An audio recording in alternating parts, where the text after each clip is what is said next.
Good morning, Harris Academy. My name's Mr. Doherty and I'm joined by my co-presenter, Mr. Rickenberg. and we are here for our weekly ramble of jogging around the world. Good morning to you, sir. How are you today? Yeah, I'm good. Tired this week. Yeah? Busy couple of weeks for us. I think we're happy. We was happy after Wednesday. It got to a close, didn't we? Very, very happy. All the trips and stuff. I'm tired. Always a good morning to our lovely producer, Ava. How are you today? I'm good, thank you, sir. Yeah? What drink? Oh, actually, we'll go to that in a second. Sorry, I jumped ahead there. I'm tired today, though. Yeah. And we are. It's Friday. It's 9 minutes to 8 and we're just getting today, going. But we will crack on, as usual, anyway. I suppose I'll tell us what we're drinking. What are we drinking today? Coffees. What coffee? We're still on the Nescafe. We're still no, it's Kenko Gold. Kenko Gold Indulgence is what we're on. You've got your little princess coffee where you have to put the cold water in first. Yeah. And then top it up with hot water for some reason. And then I've got an actual coffee which has got milk and 2 sugars in it. Your cup's seen better days. I don't think but look at the difference, right? And I'm the one. Look at the difference in that. I don't think it's dishwasher safe. I don't think it is. Why do you just wash it by hand? I suppose you are. Do you know he's taken on the role of what would it be? In charge. He's in charge of the school dishwasher. And what I must say, I've asked for dishwasher salt and rinse aid for a long time now. And I still haven't got it. You still haven't got it. I'm not paying for that. No, it's not coming out of your wages. Is that a message to site there, like a little backhanded message? Site services, we need dishwasher salt, please. And I can't do my job properly, so I'll be going to my union, the dishwasher union, and the DU, and I'll be making sure that my rights are fulfilled. Do you know what I mean? Need some decent dishwasher salt, please, and have we got tablets? Yeah, we got tabs. Yeah. Do you know what? Don't even start on that dishwasher. We've got rinse aid. I'll buzz in. And the sign is still intact. The sign, and what he's made is, because I don't get me started on that staff room dishwasher, but he's made a sign that you have to turn over saying, I'm dirty, I'm clean, so that staff know not to put dirty plates in with the clean plates, or vice versa. That comes with the training from the Union of School Dishwashers. I like it. Yeah. Well, we digress. Fully paid that training as well, man. Funded CPD. What are you drinking, Ava, this morning? That looks nice, actually. Mango passion fruit orange smoothie. Right, but strong. Jesus. Look at the brand. What's the brand? Other brands available. Don Simon. Don Simon. Is he a Don or is his name Don? All I know Don Simon is in Spain they do a big jug bottle of sangria. Yeah. like branded sangria you can just get in the there are other brands of sangria available. And that is not a sangria. No, we've not bought Ava a sangria to start her day. Right, we've digressed our dishwashers and it is 5 to 10. Doesn't matter, we're prepared for the morning. Yeah. It's all good. Okay, so what are we talking about today? Well, you've missed out shout outs. Shout outs. Who are we shouting out? Trips, first of all. So the reason why we didn't have a podcast on Friday was because I was in Barcelona. Yeah, so we actually owe our listeners apologies on YouTube. Probably lost a bit of money today. Yeah, fuming. Right. Have they been in touch? Took me to court and everything. Yeah. Right, so we want to apologise that because Mr. Rickenberg was away in Barcelona with Miss Rouse. Yeah. And shout out to Miss Rouse. Yeah, massive shout out to Miss Rouse. And our year 13. Yeah, brilliant. I love Barcelona so much. You do love it. Yeah, they got a lot out of it. We went to a couple of good museums, cable cars up to Montjuic. Yeah. And yeah, went into Sagrada Familia. That was really good. Cool. Really cool. But yeah, great trip.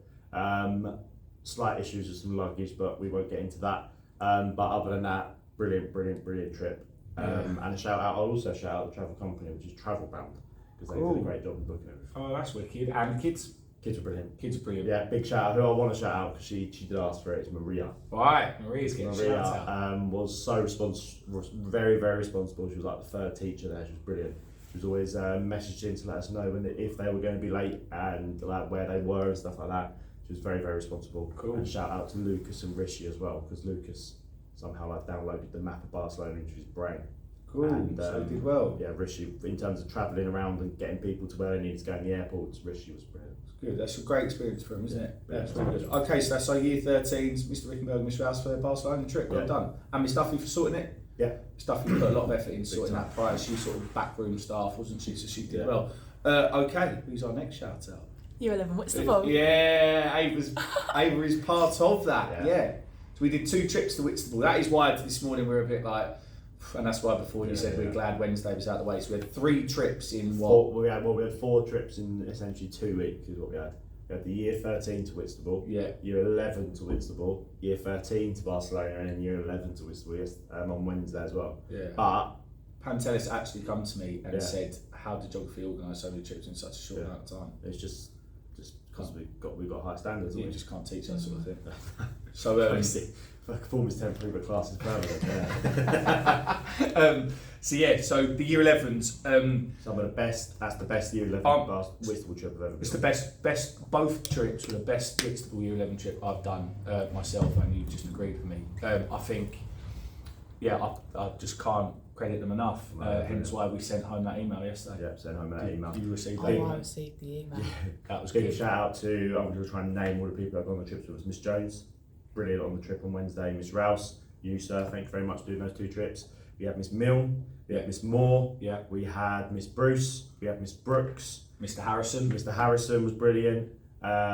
Miss Duffy for the year 13 one, Mr. Epps. Miss Lowe from history. And Miss Lowe from history, she was brilliant. She was wicked as well. Yeah, so hopefully I haven't missed anyone out. I don't think I have. Don't think we have. But all those teachers, without you guys, those trips don't happen. So I know it takes frees off you and stuff like that, but without them, the trips don't happen. So. And a shout out to our year 11s. Like what a cohort of geographers we've got. I actually genuinely think they love geography. Yeah, I think they do. I think they really do. And the amount of them that came back and said thank you, what a day, really enjoyed it. Yeah. It was brilliant. So well done to you all. And well done, Eva. And Thank you very much, guys. Okay, excellent. So what are we discussing today?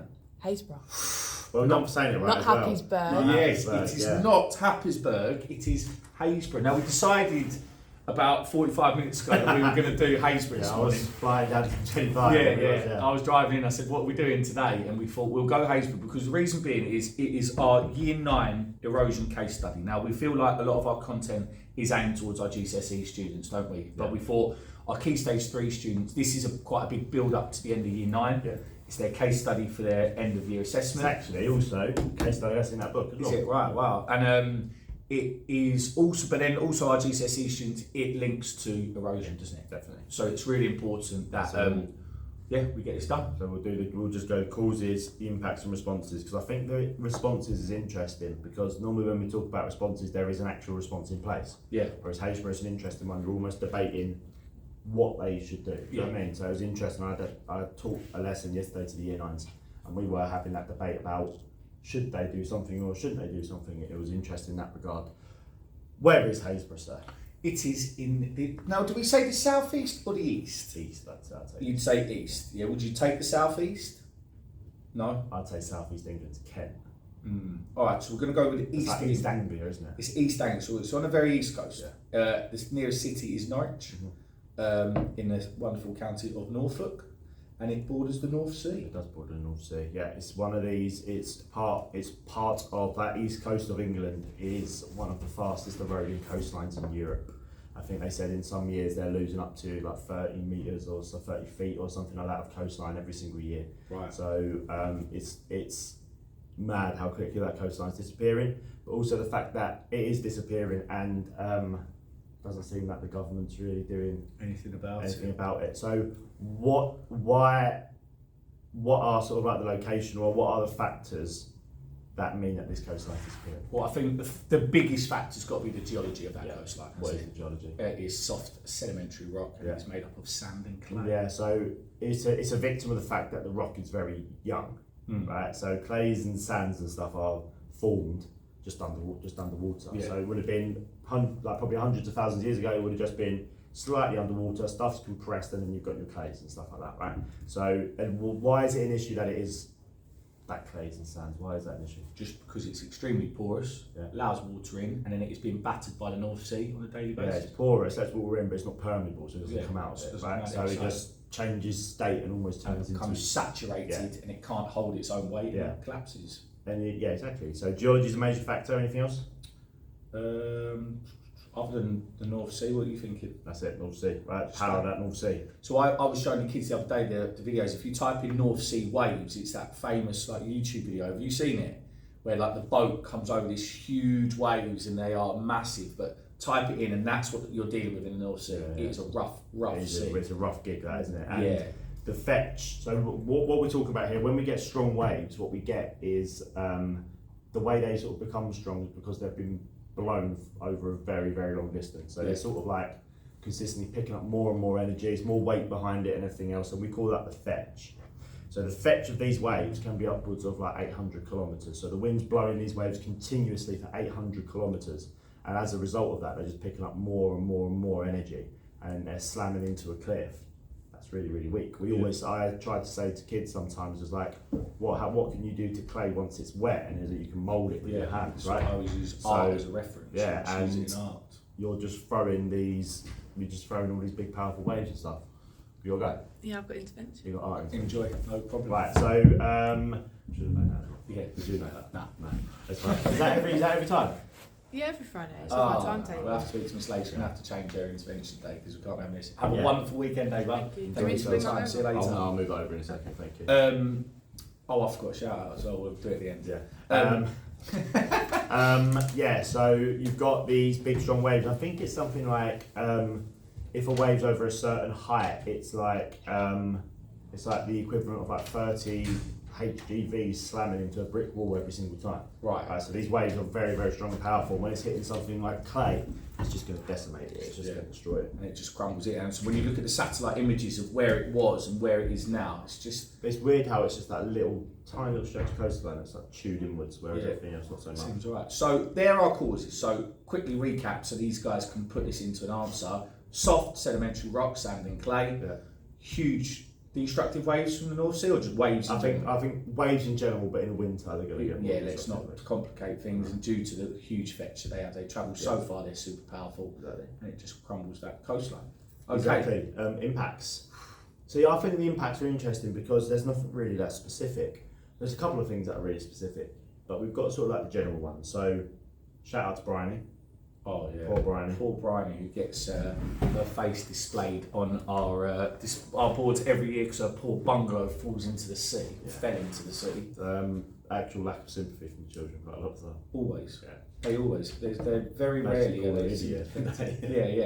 It's always the question, which sometimes I don't have the answer to. It's like, why would you buy it there? Yeah. And I'm like, but then I try and show them how beautiful that part of the world is. And like, I'm like, well, look at, you wake up every day and you're on the East Coast. And then the video goes on and you're sort of like, oh look at Bryony, and she goes, I didn't apply for the Pathfinder scheme. And it's just sort of all your like cards that you have to defend are just like crumbling away. Yeah. But poor Bryony, her house falling into the sea. So that's impact. Massive impact. Are we going to break these down into social, environmental, or economic? Or I think we just get through them because again it is already 4 minutes past 8. So houses falling into the sea, which then results in a loss of community. Yeah, loss of community, and especially the loss of community if that church disappears. And the lighthouse as well. And the lighthouse as well. These are grade 1 listed buildings, so it's a loss of community spirit. And if I was trying to find a way to describe this, like it's a loss of community if the people go. Yeah. But also that they could lose some of their heritage if like the church and stuff like that disappears. Yeah, so they would be like cultural impacts as well. Those buildings have been there for a long time, and they're slowly going to. And I don't really think there's much they could do to protect them. It'd be a big job moving the lighthouse and the church. Seriously, big job. So definitely a loss of homes. Which is a big social impact. Then you've got a loss of farmland, which then could impact like crop growing, which could also impact like economically farmers' livelihoods. And, if you're losing agricultural land, then it's going to cause you massive issues. And again, we're trying to sort of relate this to the kids, where like it's not going to affect the UK on a national scale, but it's going to affect these people. It's going to affect those people quite significantly. Other than the farmland, the houses fall into the sea. That puts debris on the beach. That puts debris in the water as well. Pollution. So it causes pollution in that regard too. So yeah, some major impacts there. Okay, and like I don't think there's a real risk of like loss of life or anything like that, because people are very switched on in that part of the world. To avoid it and stuff like that. You can't be walking around there. You've got to be careful. Okay, so then responses. So what are they doing about it, sir? So they have got sea defences there, but the groins were put up in the 1950s, and they have sort of like, I think they put them up in the 1950s after the 1953 storm, like the Canby and the east coast of England. Yeah. But then they've not really done much of it since. This is a nightmare. Look who's at the door. Should we get him in? Yeah. Come here a second. I just want you to say hello to the camera quickly, and then you have to go because we're in the middle of recording our podcast. But come and say hello. Right. Jogging around the world, fans. This is the one and only. Come here. Say hello. Take a seat for a second. Take a seat. Sit down next to me. Are you in? Come on, let's move up so you can get in. Move up. Right, you're going to sit here for the rest. Is he in? Yeah, he's in. Right, this is the one and only Mr. Dylan Atkar. What a man. So, listen up because we're doing our podcast. So, Responses. the responses. So, listen. So we've got the groins in place. Yeah, we've got the groins in place. They haven't really done much, and the sea defences weren't working so well. They have put like a rock wall up in place. Yeah. But again, the sea just sort of went through it and then kept being powerful. Broke through so it. there's two options here, right? You've got to hold the line. Yeah.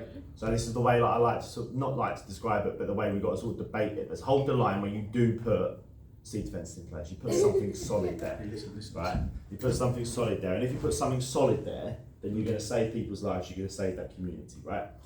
But the council won't want to do that because it's going to cost too much money. Yeah. Right. And it costs a lot of money. It costs a lot of money. Really Yeah. expensive. And the other option, mine.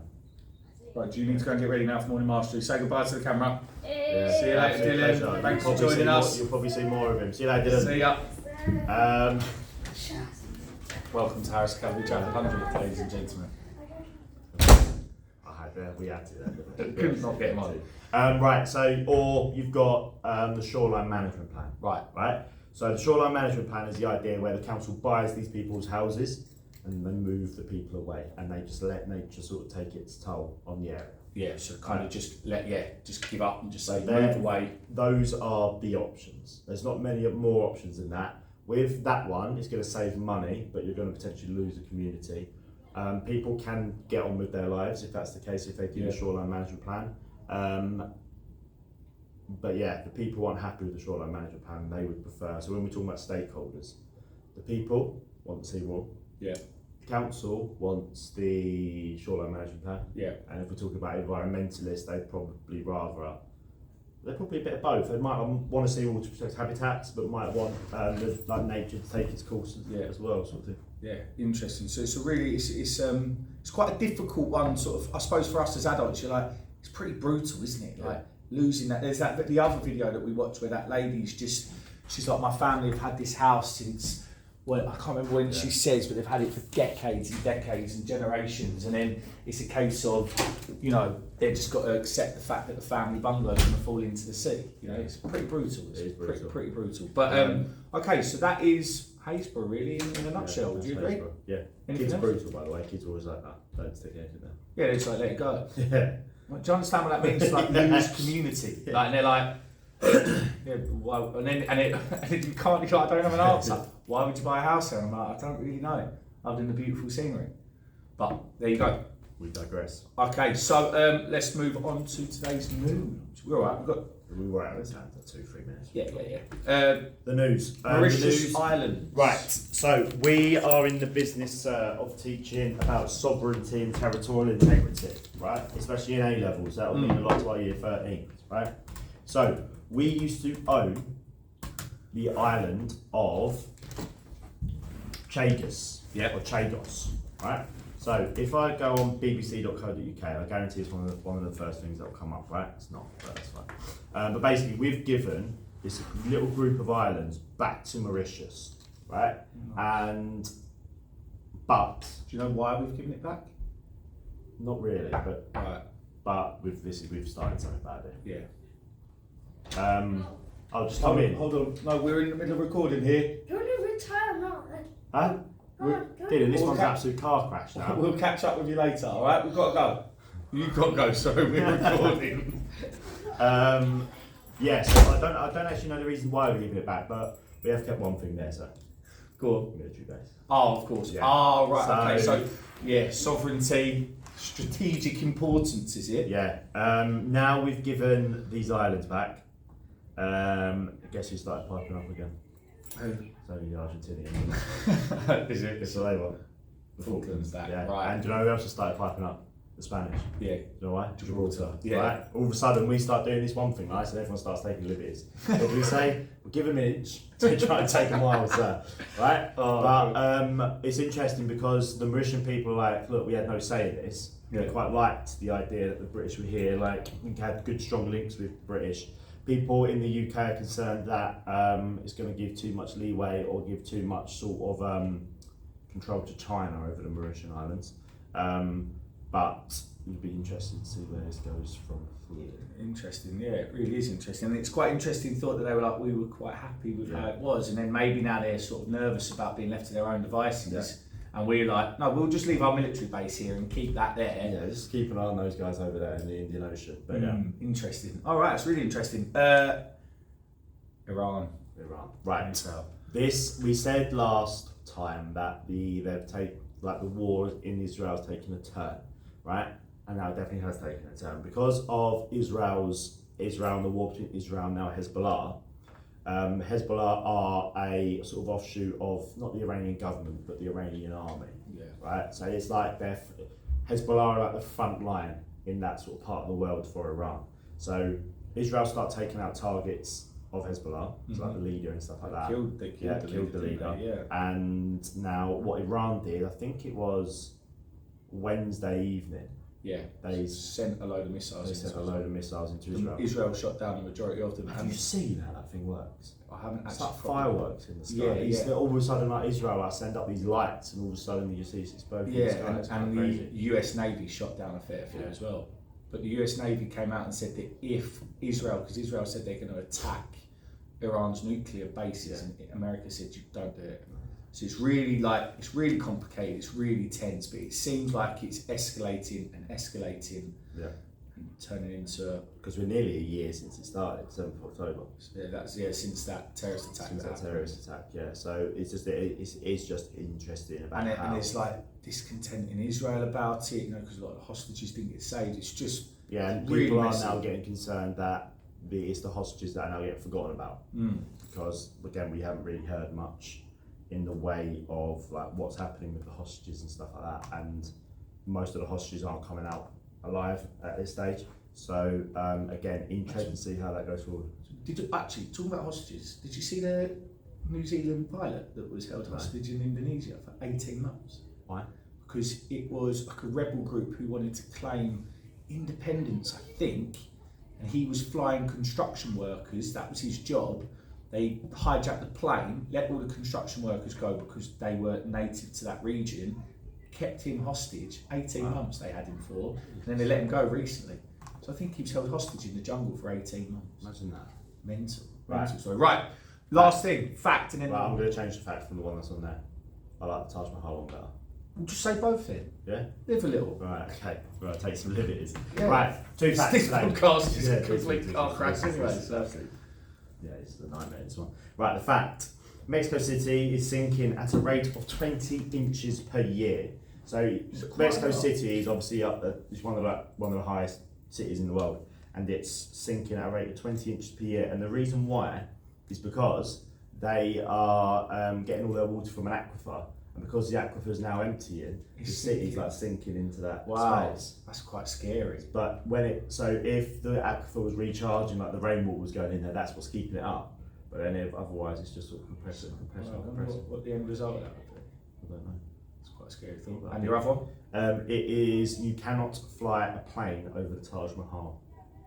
Is that to prevent terrorism? No, it's because I don't know if it's something to do with the marble and the white marble and stuff that's being used to disrupt it or something.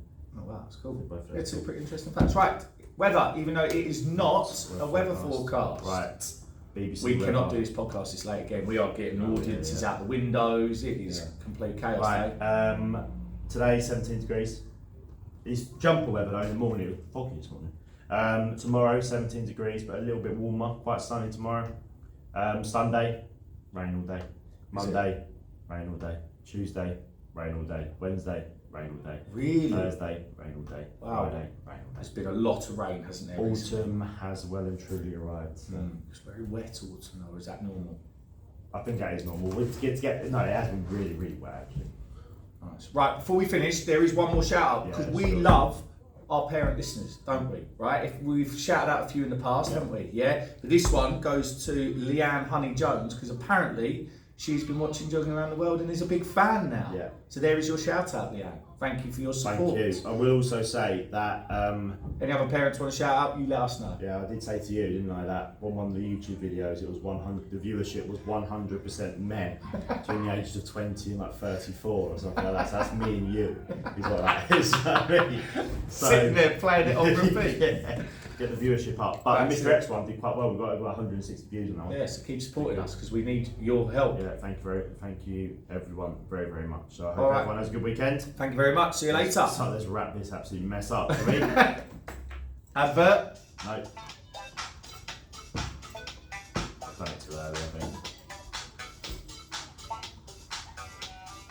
That wasn't bad, but it was, you know. I don't know what that was. How long?